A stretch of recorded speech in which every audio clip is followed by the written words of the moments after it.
I would like to welcome everyone to the Augmented Society's holiday party. Welcome everyone from all over the world, which is absolutely fantastic. The Augmented Society Network is a thematic network of the Royal Society, and we discuss anything to do with the impact of technology on society and society's impact on technology.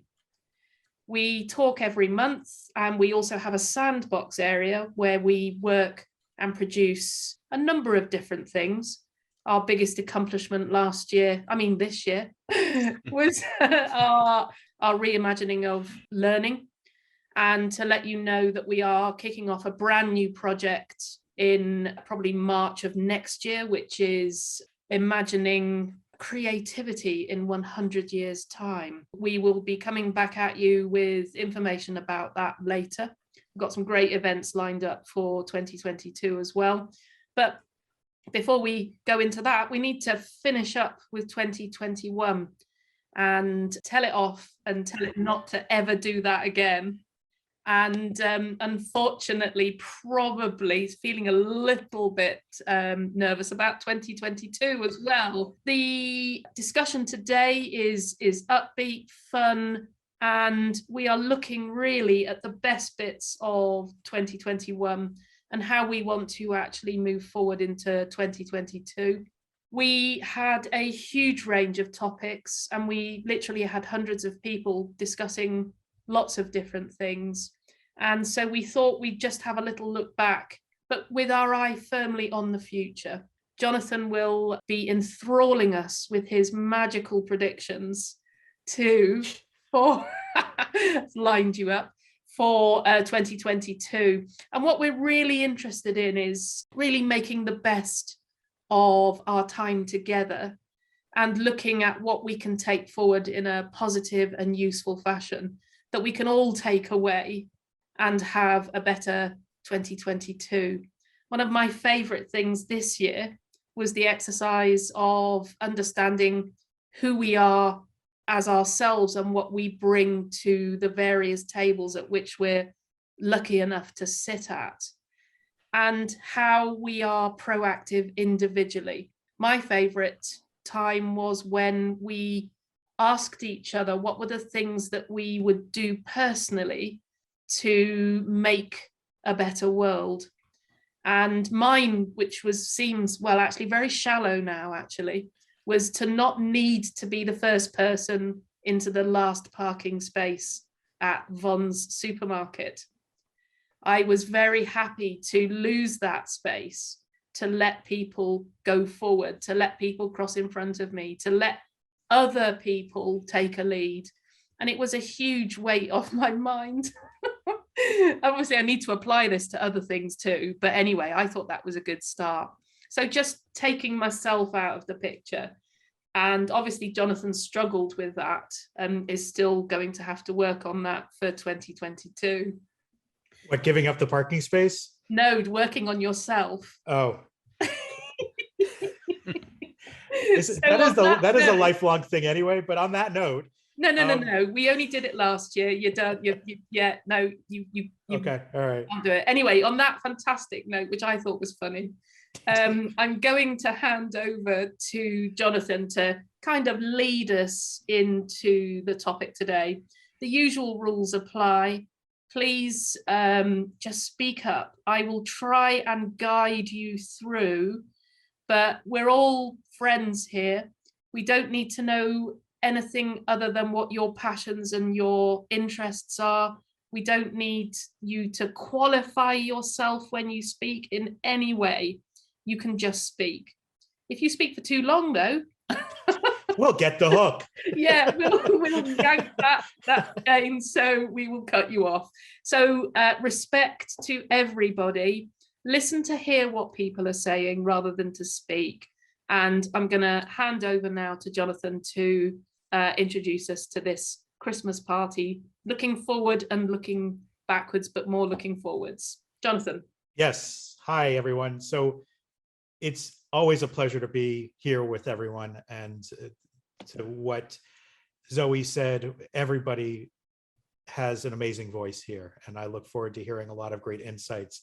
And this year has been another interesting and amazing year, tapped onto the years prior, which it seems like all of society is really pushing the limits of the rubber band.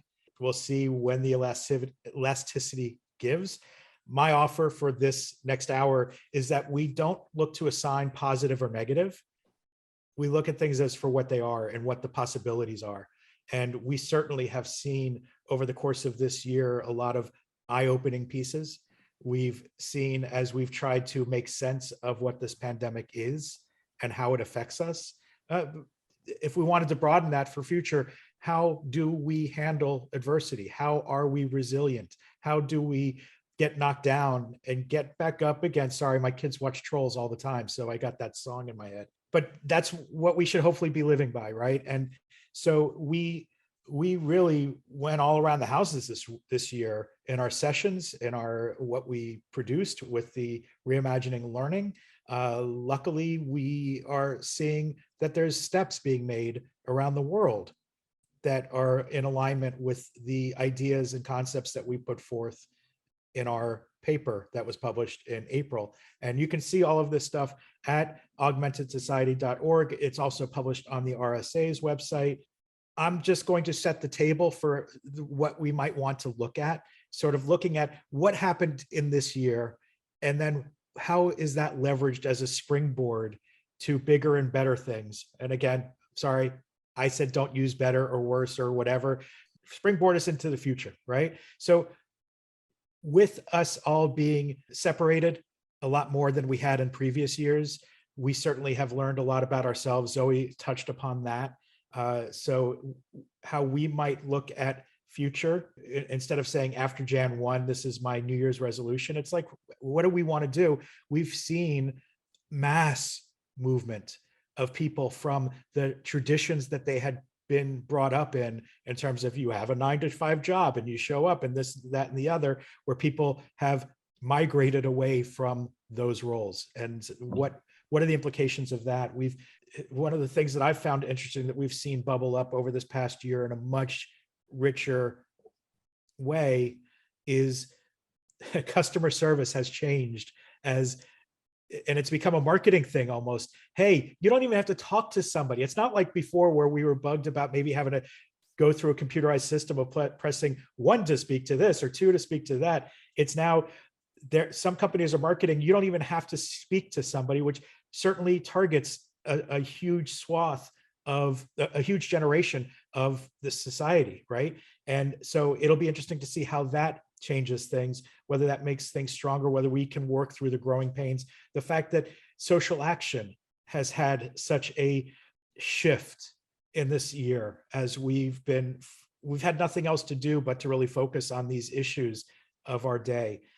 So I hope that I've set the table well enough so that people can take, again, what really stuck out to you from this past year as something to really put a pin in, as this was something that moved us, that enraged us, that really was special. And this is how I see it moving forward. I was listening to the radio, I don't listen to radio often, but it was a really interesting discussion on the BBC about augmented reality, augmented society, etc.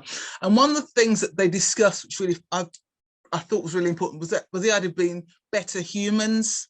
How do we become better humans? Essentially, that's what we need to be in order to help ourselves and to help other people. We do things without any reward. We do it for the good of humanity, the good of our friends, family, neighbours, like face masks. People don't want to wear it because but they say you wear it because it protects other people.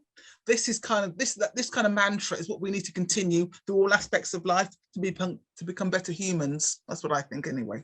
Yeah, thank you. It's also interesting that human web, because if we talk about this disease and how certainly with the Omicron, they're saying that is much more contagious, much more easily passed than previous versions. So that is a physical web that we're creating if we don't mask up, and people can feel what that's like when things are passed from person to person. And I was going to recommend, it is available internationally, the Wreath Lectures, BBC Radio 4 at the moment. And They're fabulous. Yeah, aren't they, Julie? Yeah. The third lecture was yesterday, and I think part of what Julie was saying was what that was focusing on and what happens when everybody has more time, because there's an amount of research, and I can't remember all of the detail, that used to rely on the fact that progress would always bring work, progress would always mean jobs, and that was the economics theory.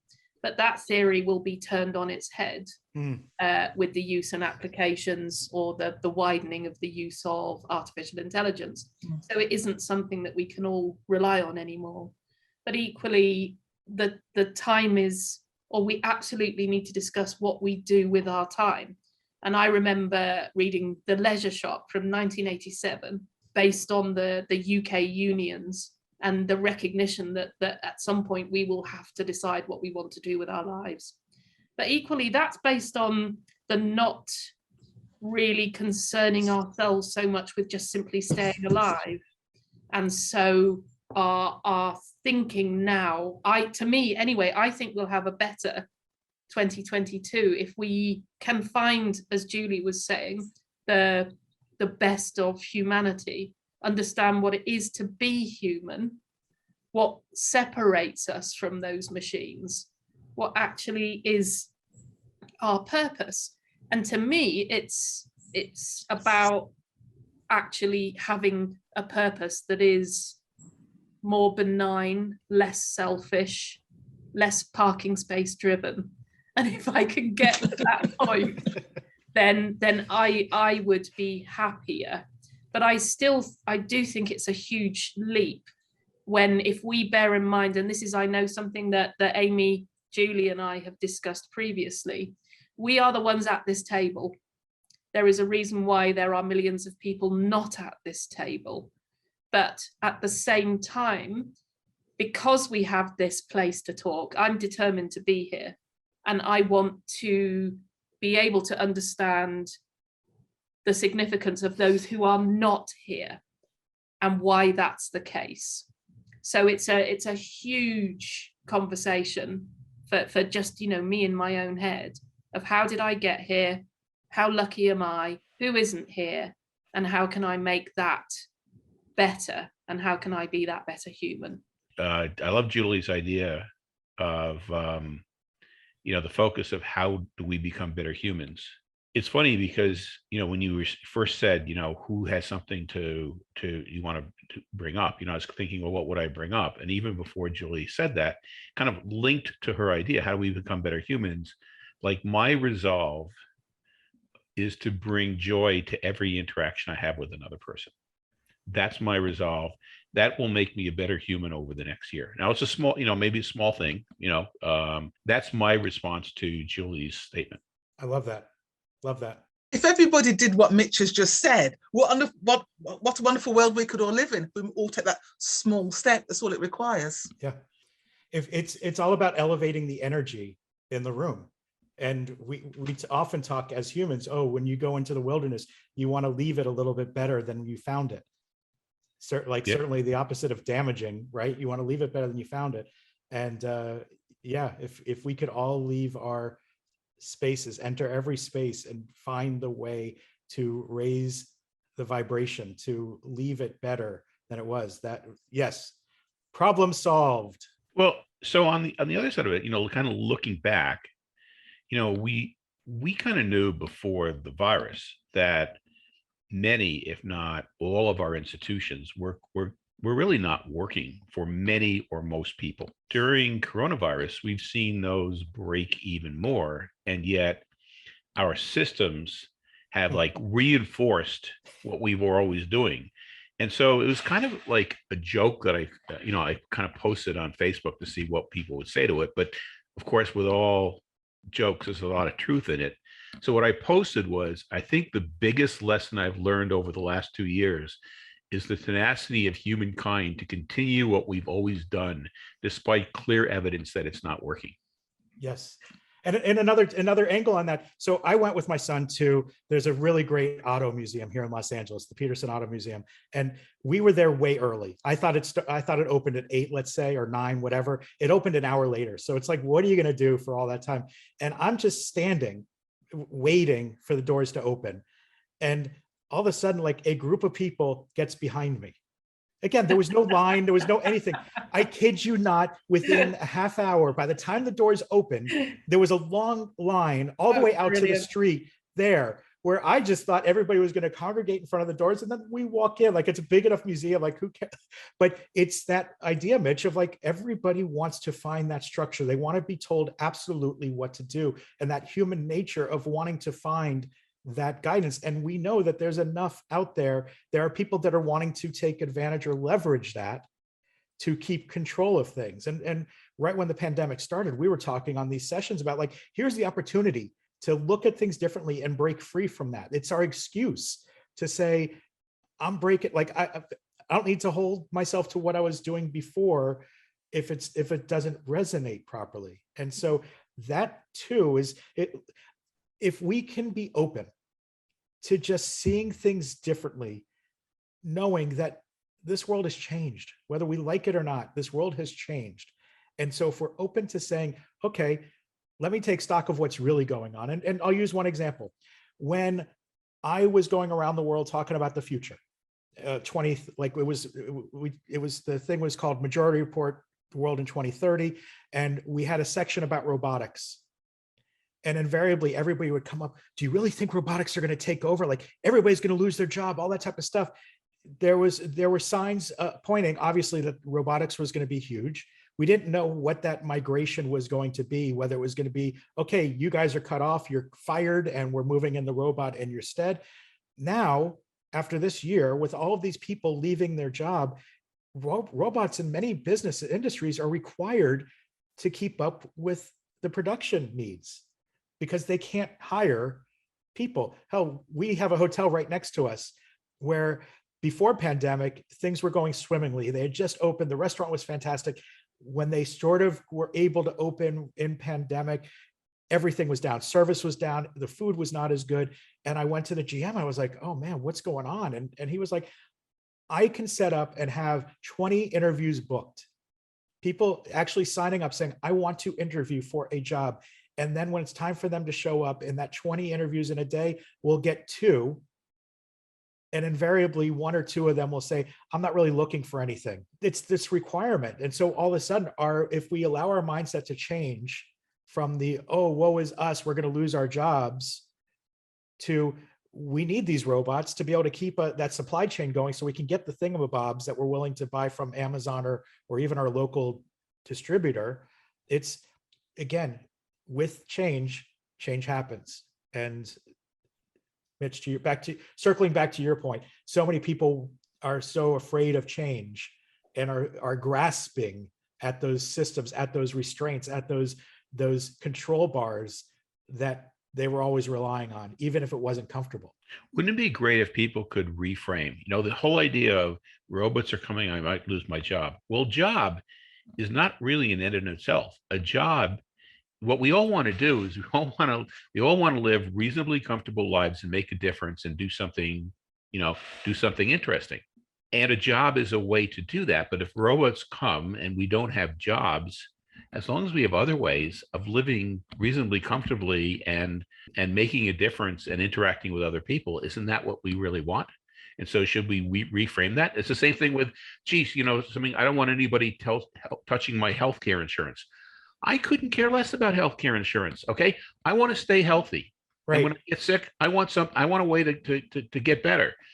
If healthcare insurance is a way of doing that, that's fine. But I don't care about healthcare insurance in and of itself. And I don't care whether it's paid for by private carriers or it's paid for by a government carrier. I want health. Before I can feel we're leading up to the UBI, Universal Basic Income conversation, but I know, Amy, you wanted to say something. Yeah, kind of going back to what Jonathan was saying, about those people no-showing for the interviews. I kind of have a different perspective on that. They don't want to do a robot's job. Who wants to do something a robot can do? Yeah, a very select Right. group of people that love routine. Right. My daughter's autistic. She would probably love a job like that because she likes to do the same thing again and again. But it's like, are we actually designing any jobs for humans? What is the value added of being a human? And it kind of goes to that creativity piece that, you guys were teasing for March of next year. Every human on earth wants to use their special talent. They want to be seen and known for something that not only brings others joy, but brings them joy. And they have that. I do believe that each of us has that. People talk about special snowflake and this and that, but unfortunately, our systems are not really set up for people to refine that and perfect that. And a lot of people live their whole lives without ever even understanding or realizing what that is. What is my value added? There's only one me, only one living creature on earth has this fingerprint. So what am I going to do with it? And, most of you know I'm a teacher. I really wish we could work that into our educational system where it's not just about college and career readiness, but it's about like, are you ready to be your best self on this earth? Yeah. As a human. Yeah, and the word purpose, I think, is something that we need to revisit for everybody. I would love to be able to separate that from economics, and that is a huge path that we all need to start walking, but it's an incredibly disruptive path, and all the world's countries are in different phases in it and have different things that need to be relied on, to be thought through, different cultures, and so on. There was a question on one of the Reith lecture yesterday, and it was answered by an economist in Scotland about universal basic income. And they did the maths on that. I can't say math, it's maths. And they did the maths on that, and they worked out for Scotland alone, for those people that would remain in work, the top taxation bracket would be 85%, and the lowest taxation bracket would be 50% of the income of those who are working. So for me, the issue there is whilst you have to keep the value and the desire to have money so that people want that 15%, or what is the structure that actually enables those people to carry on? Well, I mean, actually, to be honest, I think it already exists. Elon Musk could fix this.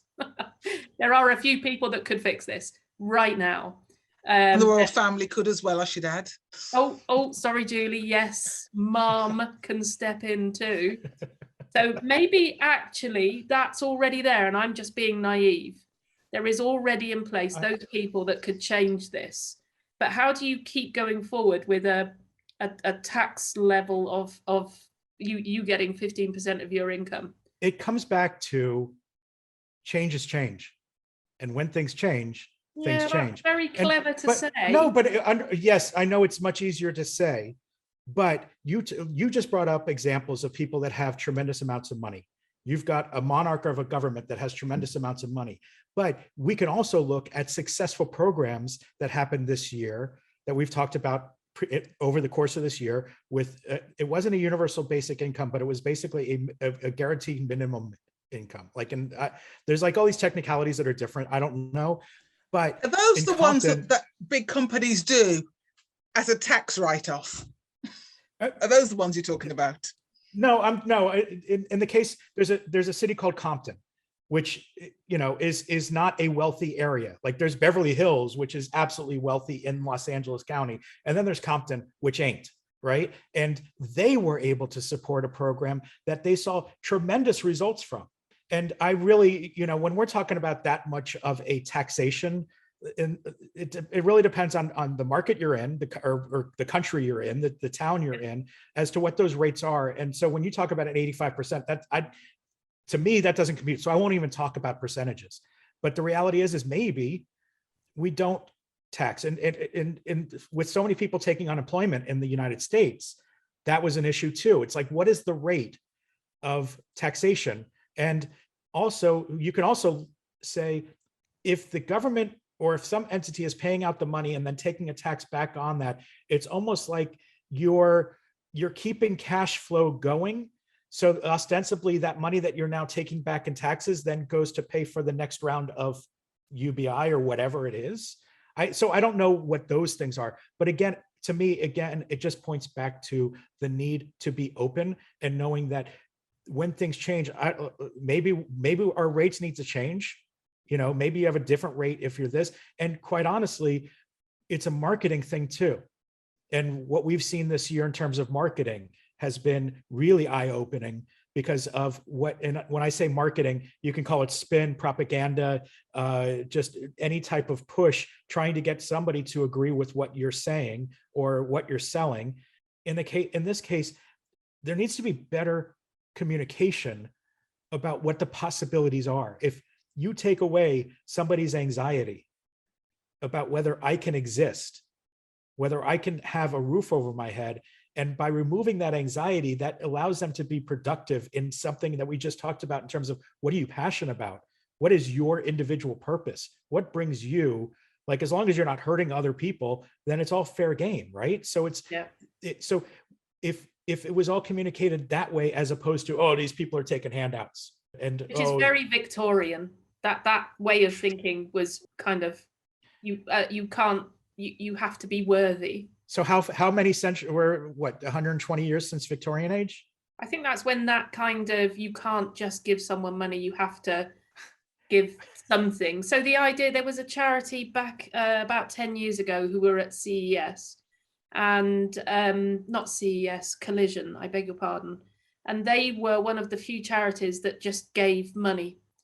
They didn't give things, they gave money. And their statistics proved that, their statistics clearly, that the farmers that they just gave money to, $5,000, were still farming after 10 years than the ones that were given some sort of non-monetary aid. So the idea that I know better what you need, I think, is that what needs to be removed. And I think that's partly what you're referring to, Jonathan. Yeah. Yeah, like in Ireland anyway, you know, and I know in the UK and a little bit in the States, you know, there was pandemic unemployment payment for everyone who was out of work. For a lot of people in the service industry, that was sometimes higher than what they were making while they were working. But, you know, what you saw is like people pursuing passions and, you know, getting mastery of something, or like getting into a hobby and getting flow, and that kind of sense of autonomy over your own thing that you're doing is, like, you know, really enriching for the soul and for society, because people can create things then, you know. And on that, like, resistance to change, I can't remember this quote, but I did hear a quote that tickled me, that like humans have Stone Age emotions, medieval institutions, and godlike technology. I can't place it. I'll have to Google it. But yeah, that really hit it for me. Like, oh, that explains everything about why we are here in the world. Yeah. Anyway, and so if we were to look at things, so I got my coffee this morning at Narwhal Coffee, which is a new place in Santa Monica. It's a beach town, right? They actually do something where they will match all tips given to their employees, because they also have a nonprofit foundation, right? Which then gives back to communities. So where I usually do tip 20%, I upped it to 30%. So now I'm benefiting the employees there, plus the drive that this organization has said, we're going to match all of that and give to communities in need.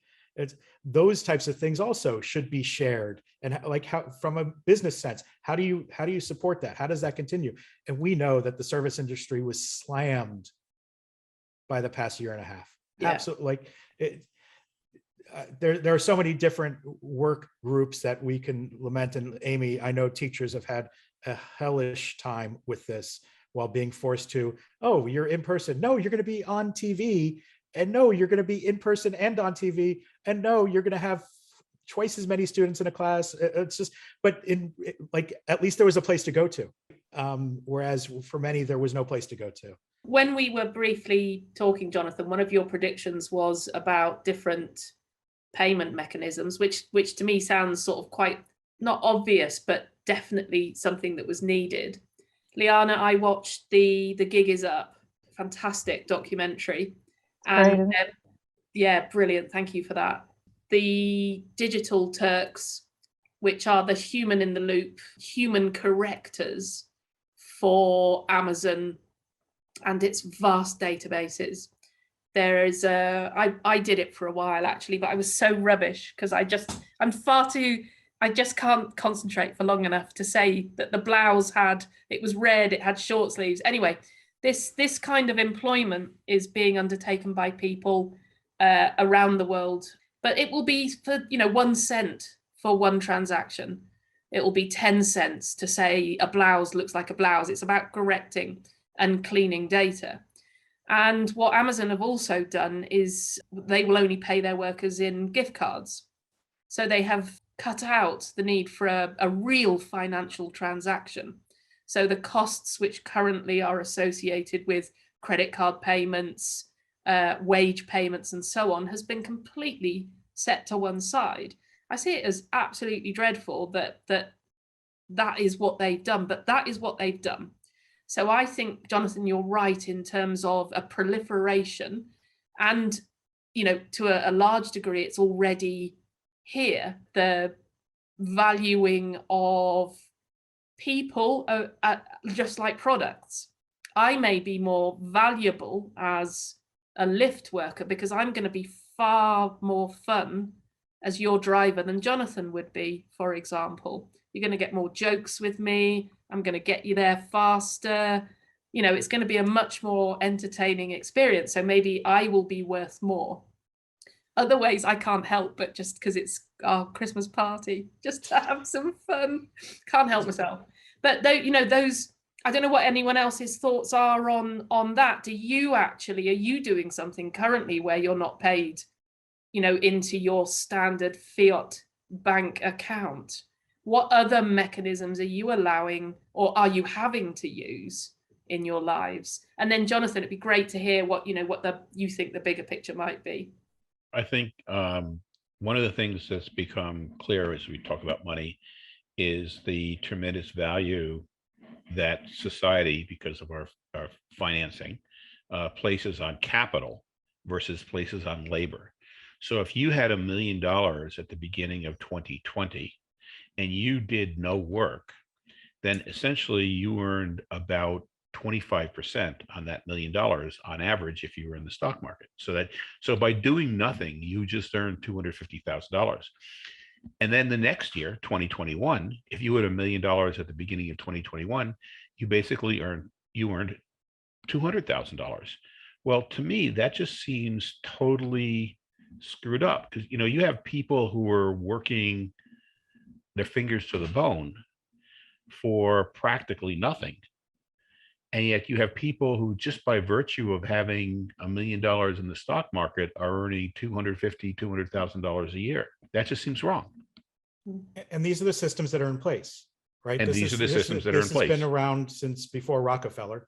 But you're describing the whole of society, aren't you? You're describing privilege. You're describing inheritance. Right, because then all of those people having maybe done nothing except for watch their investments grow, are then given so much control over Congress, over what decisions are made to help the people, though they've never really been one of the people. And it does circle. Really interesting all that you're saying.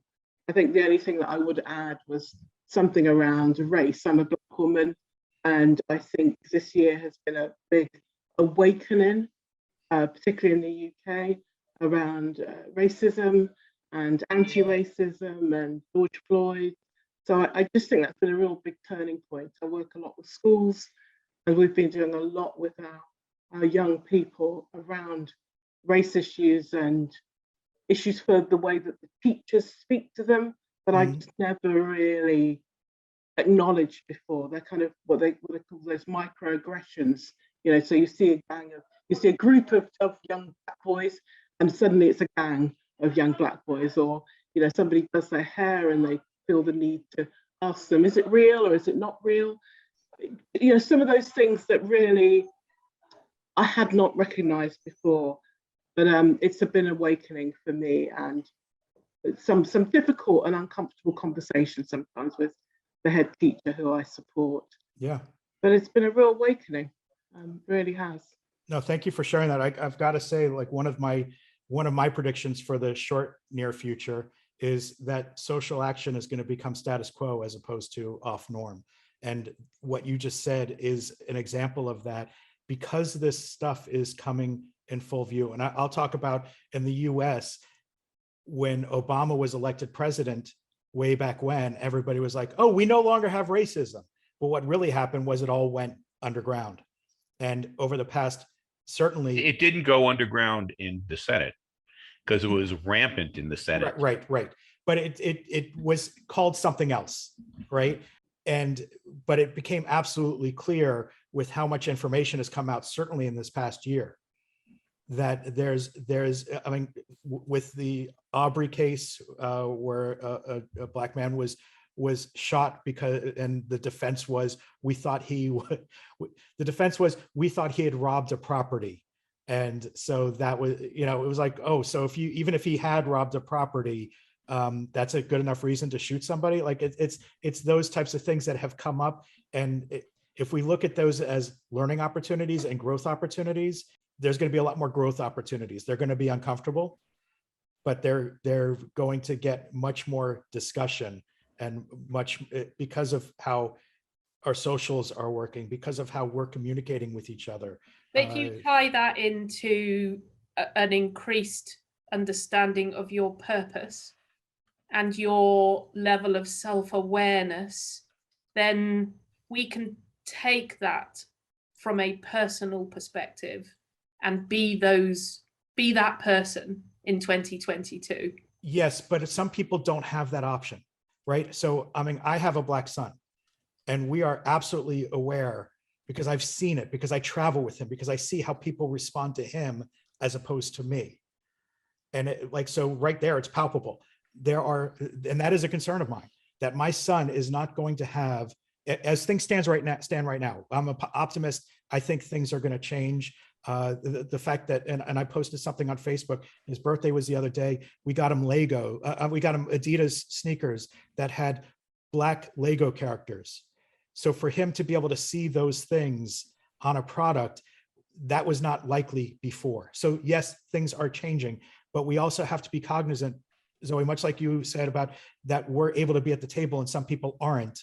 Yeah. We always have to remind ourselves that we are lucky that we get to have a conversation like this. We are lucky that we get to define our purpose and move forward with that, because not everybody does. So then it becomes, how do we make it available for others to follow that purpose? And with only 15 minutes left, let's swivel to 2022 and beyond with all of the things that we've discussed this morning.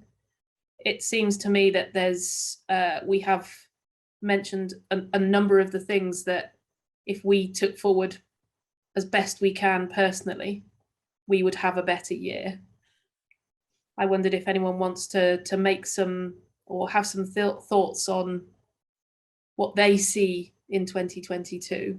I think for me, it's about making a real stand. I've been exploring what I can actually do, so going back to your thoughts about purpose, what is my purpose? I'm a 58-year-old woman. I've done all sorts of things, whether it's mental health, psychology, whatever, but actually I still haven't quite worked out why I'm here, in a sense. I mean, I don't necessarily believe in God, but I do think there's a purpose for me being here. And I think it's kind of coming clearer.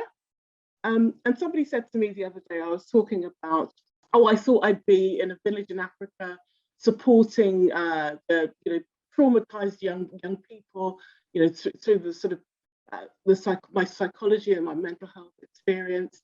And somebody said to me, well, this school could be your village.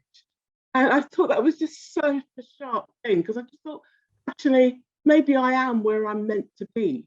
So something about acknowledging where I am and seeing what I can do in the place that I'm in, rather than worrying about what I could have done or where I should have been, but what can I do and where can I add value right now? So that's what I'm going for. I love that. I love Yeah. that. Love that. It's in the moment. It's being in the moment and seeing where you are instead of definitely. lamenting where you think you could have been. Because we could also say we are exactly where we were meant to be. Every step of the way. Thank you. That was great. Yeah. Thank you. Thank you for welcoming me here today as well. It's my first meeting and delighted to meet you all. I think for me, looking forward is the last couple of years since the pandemic has shone a real light on the inequalities that are in the world. And I think what can be done, much building on what Judy was saying, there's so much to be done. How can we get the momentum? I'm thinking to this year, I think some highlights for me today, I've had my booster vaccine. I'm just thinking for, what an incredible achievement for scientists worldwide, how quickly these things have progressed, and just what incredible minds are working for our health globally. And also COP26 that happened this year. So looking forward to seeing where we see equality, diversity, and inclusion, but also our health and climate change and the relationship between those two. So they're the things for me. And thank you for the links that you've shared. There's lots of things I haven't seen, so I will check them out. And thank you. Oh, it's an absolute pleasure. Travis, did you want to join the conversation? Sure. I am also a first timer to this group. So first of all, thanks everyone for being so welcoming in this forum. I think it's sort of an echo of what's already been said to the extent that I think coming out of 2020, in 2021, there has still been a lot of rhetoric around the need for systemic change. 2022, I think for better or for worse, we're going to see who really meant it. I work for a life sciences company now, only since February, and I do foresight work in the company. And it's, one of the things is this question of, okay, most people inside of an organization are comfortable to some extent with the way that things are and having some sort of predictability of, the way a market works, the way an ecosystem works. And how do we prepare ourselves to make decisions that go against that existing paradigm? It might not be in our best interests, right, from a shareholder perspective, from a financial perspective in the short term, but if that's in the interest of broadening access to medicines globally, if it's in the interest of strengthening healthcare systems in other parts of the world, if it's the right thing to do, how do we prepare ourselves to do that, right, collectively, and feel good about that, even if we're basically fighting against ourselves to a certain extent? No, all good points. And it does come down to comfort.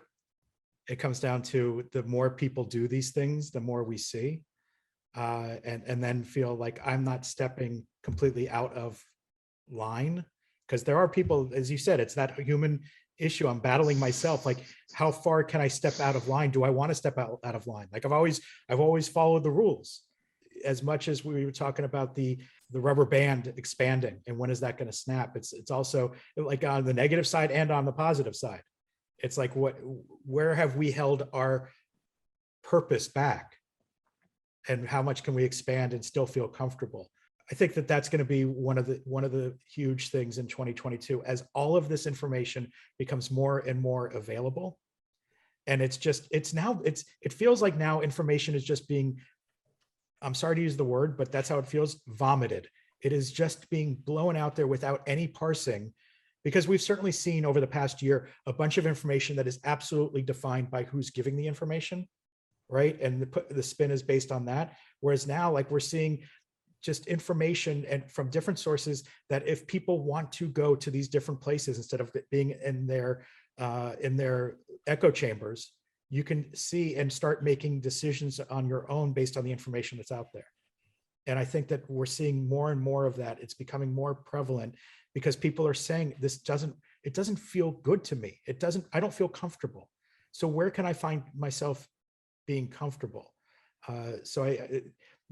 Travis, my hope is that in all parts of society at some point in the future, and I'll just say that it's going to happen, I'll manifest it, that everybody becomes as open as you and Judy conveyed that, and Katrin conveyed about coming to this group and feeling welcome in this group, because that's the environment we set up when we started this thing a few years ago. So hopefully that just continues to expand, and may that be a major part of 2022. Yeah, my hope, and if you want, don't let me just go on if you want to say something before we run out of time. But my hope is that we have, and this stems from the work we did on reimagining learning, my hope is that we have ethics and philosophy more entrenched into content that we have at schools, and that becomes part of the curriculum at a much earlier stage, and that we begin to think about purpose right at the beginning of our lives, not that it's something that dawns on us, in perhaps our adolescence. It's something that's built in to the way we approach everything.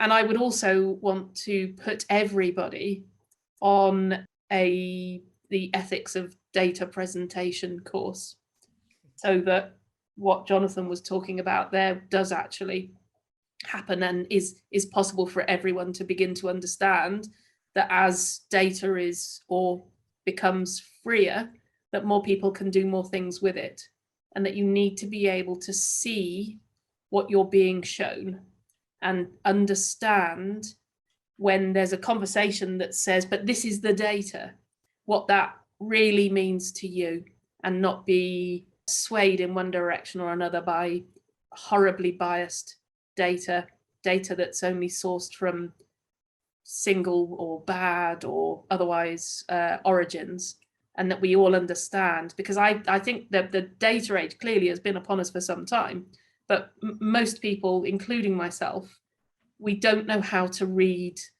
the data we're being shown. And I would like for that to be part of something that everybody learns, and combine that with purpose. And I think it was Amy that said it, the creation of jobs for humans becomes something more central. Instead of looking at what we can shed to the robot, we look at what we can create to bring purpose back, and ensure that is something that happens. And I think purpose is my word for 2022. So yeah, that's me. Purpose. My word is, I think, listening to young people, because it's their future, and what we are doing is affecting them. And it's interesting because both Katrin and Judy both picked up on what I was going to raise, the issue with disabilities, about young people, in particular those with disabilities. The pandemic, they've been forgotten about. I've got friends that are carers that have been on knees before. They put their children into care. A few carer friends have committed suicide because they have been forgotten.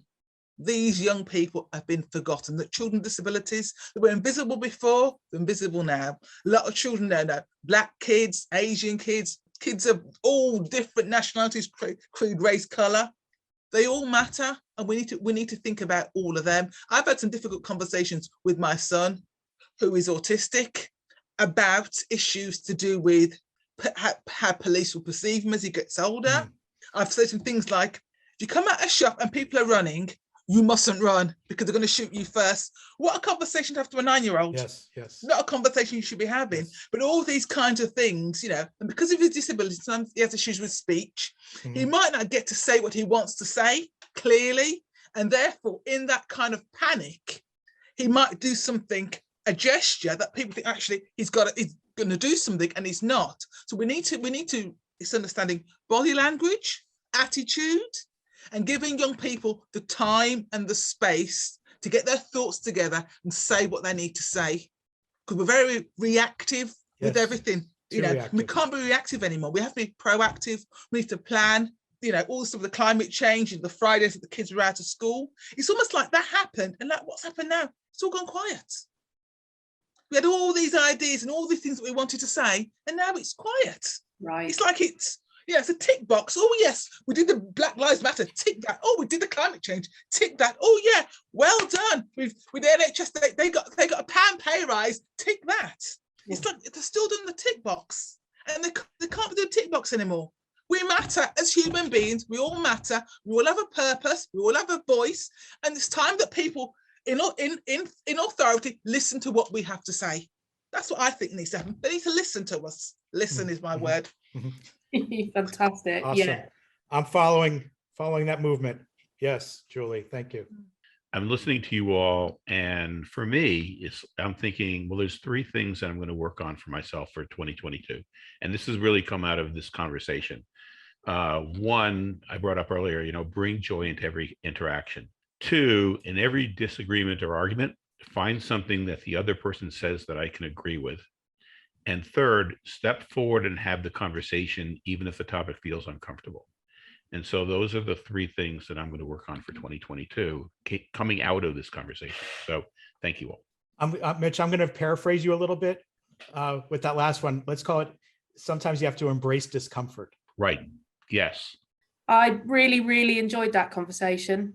Thank you very, very much. And we will look forward to seeing you in 2022. You can find everything at the augmentedsociety.org website. And please do subscribe. We have a new subscription feed that's up and running. So please feel free to be part of that. And please just get in touch with any topics that you would like us to discuss. We're always open for the direction that we take. So I'm going to say thank you so much. It's been a way better year than it would otherwise have been, because I can have these kinds of conversations with fantastic people. Jonathan, did you want to round us out? Yeah, no, it's just everybody. Thank you, thank you, thank you. It is always great to be in this arena with you. I'm looking forward to 2022, where if we can all look to increase the vibration, the energy, not take things personally. People don't know us well enough to be personally against us, and we don't know others well enough to think that they are doing stuff to spite us. But it is ripe for a lot of good stuff coming up in 2022. Thank you so much for sharing with us in this past year, and look forward to the future. Happy holidays. Be safe. Thank you. Thank you very much. Happy holidays. Cheers. Thanks, Thanks, everyone. Thanks. Thanks. Bye.